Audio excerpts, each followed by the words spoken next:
आपके सामने है class 7 English new image chapter 1 of magic lamps and genies. इस चैप्टर के राइटर हैं मार्क ट्वेन। इस चैप्टर को शुरू करने से पहले हम इस राइटर के बारे में जान लेते हैं। राइटर का जन्म 1835 में हुआ, डेथ इनकी 1910 में हुई। ये एक अमेरिकन राइटर है और इन्हें the father of American literature के नाम से भी जाना जाता है। ये यूएसए के एक शहर फ्लोरिडा में जन्मे थे और अपने जीवन के शुरुआती सालों में एक राइटर के तौर पर इन्होंने बहुत सारी फ़नी आर्टिकल्स लिखे अपने ब्रदर के न्यूज़पेपर्स के लिए। अ मास्टर ऑफ स्टायर और कॉमेडी इनके राइटिंग के मोस्ट इंपॉर्टेंट पार्ट हुआ करते थे। इनकी कुछ मशहूर नोवेल है the adventure of Tom Sawyer, the prince of pauper and the adventure of Huckleberry Finns. और जो आज चैप्टर हम पढ़ने वाले हैं यानी of magic lamps and genies, ये एक एक्सट्रैक्ट यानी एक छोटा सा हिस्सा है मार्क ट्वेन की masterpiece novel adventure of Huckleberry fins का। ये नोवेल पहले 1885 में पब्लिश हुई और इसको द ग्रेट अमेरिकन नोवेल के नाम से जाना गया। ये माना जाता है कि जितनी भी मॉडर्न अमेरिकन लिटरेचर है वो एडवेंचर ऑफ हकलबेरी फिन्स से ली गई है। कि इस नोवेल में हकलबेरी फिन्स और उसके बेस्ट फ्रेंड टॉम सॉयर के सभी रोमांच के बारे में बताया गया है। मार्क ट्वेन हम मसूरी के हनीबल में पले बड़े और यहीं पर इन्हें नोवेल लिखने की सारी प्रेरणा मिली। मिसिपल रिवर जो इनके शहर के पास ही बहने वाला एक रिवर है, वो उस रिवर का भी इसमें एक इम्पोर्टेंट रोल है इस बुक में। चलिए अब इस चैप्टर को शुरू करते हैं। इस चैप्टर को खुद हकेलबेरी फिन नरेट कर रही है। हकेलबेरी फिन कहते हैं कि मेरे दोस्तों ने और मैंने मिलकर एक खेल का आविष्कार किया। हम मज़े के लिए लुटेरे होने का नाटक किया करते थे। हमने इस खेल को 1 महीने तक खेला। हम उछल कर कूद कर जंगलों से बाहर निकलते और उन सभी ड्राइवर और महिलाओं पर हमला करते जो अपनी गाड़ियों में बगीचे का सामान भर कर मार्केट्स में बेचने के लिए ले जाया करते थे। टॉम सॉयर सभी सलजम को ज्वेलरीज कहा करता और मकई को सोने की ईंट कहा करता। लेकिन इस काम को करने के बावजूद भी हम किसी भी सामान को अपने साथ वापस लेकर नहीं जाते थे। हम गुफाओं में जाते बातें करते कि आज हमने क्या किया, हम कितने बहादुर हैं और हमने कितना सोना इकट्ठा किया। सोना इकट्ठा करने से मतलब है कि कितने कौन से इकट्ठा किए।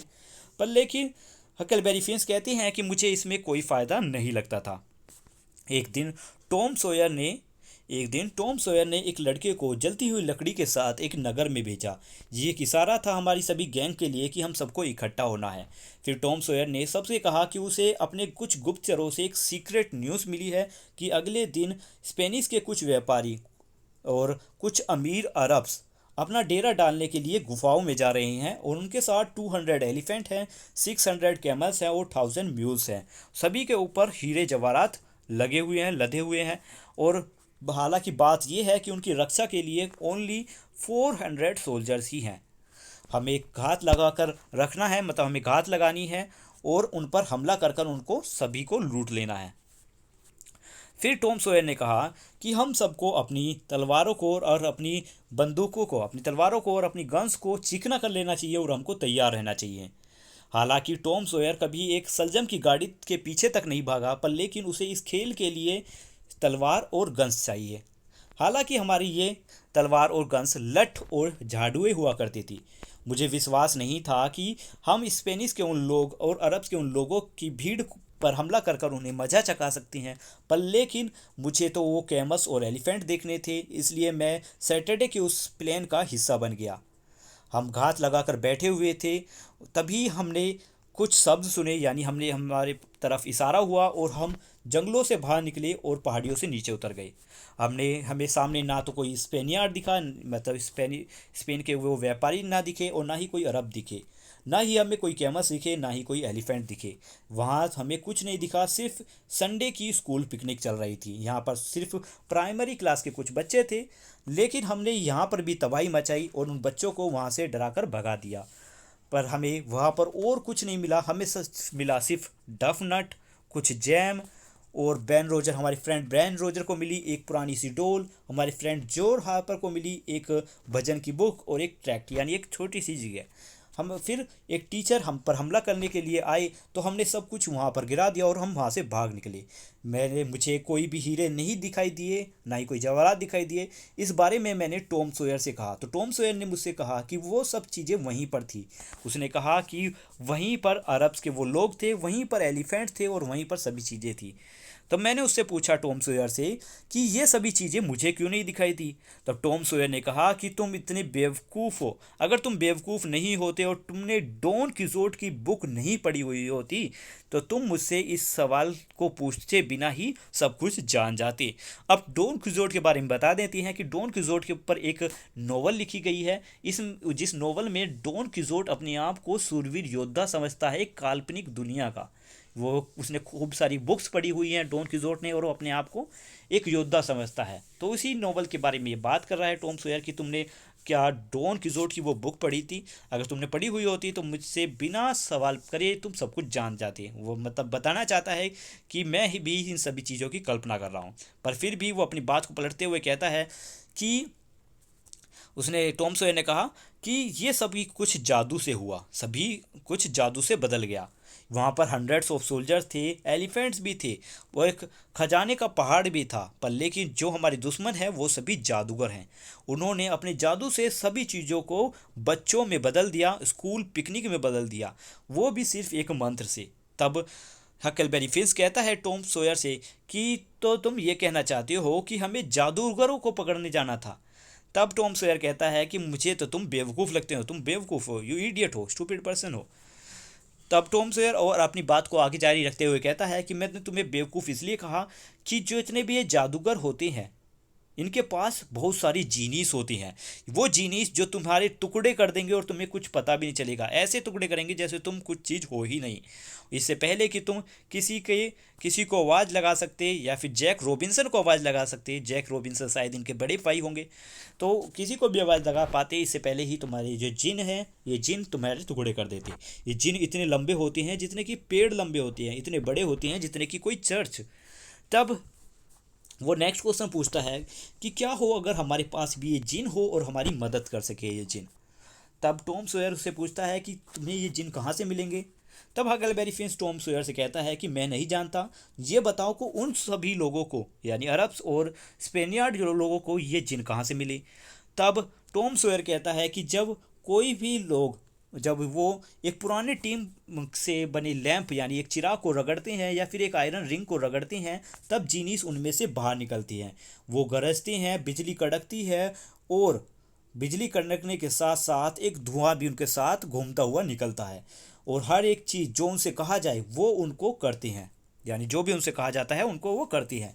इस बारे में वो दो बार भी नहीं सोचते, चाहे वो कोई भी काम हो, चाहे वो पेड़ को जड़ से उखाड़ने का काम हो या किसी पुलिस सुपरिटेंडेंट यानी एक पुलिसकर्मी के सिर पर वार करने का भी बात काम हो या किसी भी इंसान पर हमला करने का काम हो, वो इस बारे में दो बार नहीं सोचते।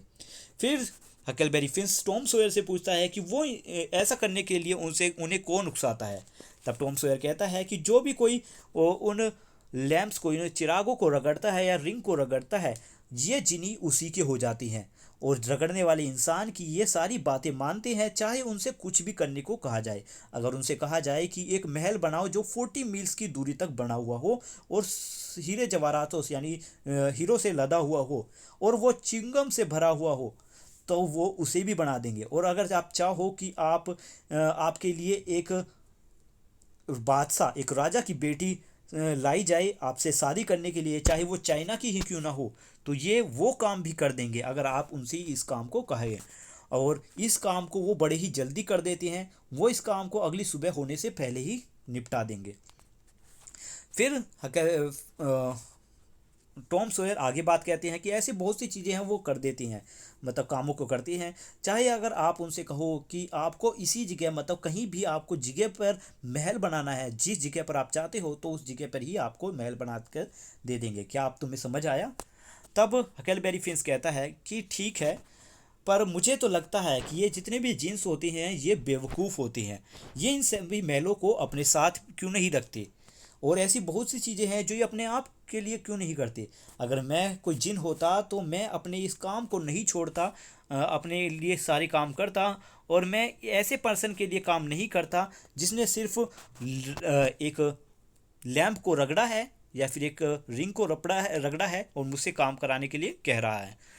तब टॉम उससे कहता है हकलबेरी फिंच से कि हकलबेरी फिंच तुम क्या बातें कर रहे हो? अगर तुम कोई जिन होते तो तुम्हें तुम्हारे चिराग को रगड़ा जाता तो तुम्हें ना चाहते हुए भी आना पड़ता, बाहर आकर आना पड़ता और उसका काम मानना पड़ता।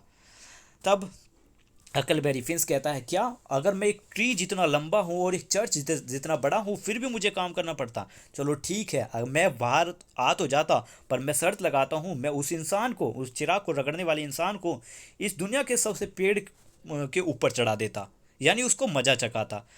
टॉम सोयर कहता है कि शक, तुम तो बेवकूफ़ हो, तुम्हें कुछ समझ में आता भी है या नहीं? जितना भी मैंने समझाया वो सब कुछ वेस्ट था। मुझे लगता है कि तुम्हें कुछ भी समझ नहीं आया, तुम सच में बड़े ही बेवकूफ़ हो, बुद्धू हो तुम। तब इसके बाद हकलबेरी फिंच कई दिनों तक इस बारे में सोचता है, करीबन 2 से 3 दिनों तक इस बारे में सोचता है। बार बार सोचने के बाद वो फैसला करता है कि वो खुद ही इस काम को कर कर देखेगा, वो देखेगा कि ऐसा कुछ होता है या नहीं। वो एक पुराने से टिन लैंप को लेता है, एक चिराग को लेता है और एक पुरानी सी अंगूठी को लेता है और उनको लेकर जंगलों में पहुंच जाता है। उनको बार बार रगड़ता है, तब तक रगड़ता है जब तक कि उसके शरीर से पसीने ना छूटने लगें। वो तब तक अपने मन में ख्याल करता है कि वो एक महल बनवाएगा और उसको बेच देगा, कितना पैसा आएगा उसके पास। पर लेकिन इसका कोई फ़ायदा नहीं होता, कोई भी जीनी बाहर निकल के नहीं आता उन लैंप से या उस रिंग से। फिर उसे समझ आता है और वो फैसला करता है कि ये जो सभी चीज़ें वो बेवकूफ़ी वाले काम कर रहा है, ये सारे बेवकूफ़ी वाले काम टॉम सोयर की एक झूठों में से एक है। यानी हमेशा टॉम सोयर झूठ बोलता है और हकलबेरी फिंच को उसमें फंसा लेता है, यानी अपनी काल्पनिक दुनिया का हिस्सा वो हकलबेरी फिंच को बना लेता है। तो हमारी ये स्टोरी यहाँ पर कंप्लीट होती है। आपको स्टोरी कैसी लगी, एक्सप्लेनेशन कैसा लगा, इस बारे में कमेंट में लिखकर ज़रूर बताएं। अगर वीडियो अच्छी लगी है तो लाइक ज़रूर करना। Thank you, have a nice day. और आपको क्वेश्चन आंसर की वीडियो, आपको इस वीडियो के डिस्क्रिप्शन में एक लिंक मिलेगा, वहाँ से आप क्वेश्चन आंसर तक पहुँच पाओगे। और मिलते हैं अब नेक्स्ट वीडियो में, तब तक के लिए बाय बाय।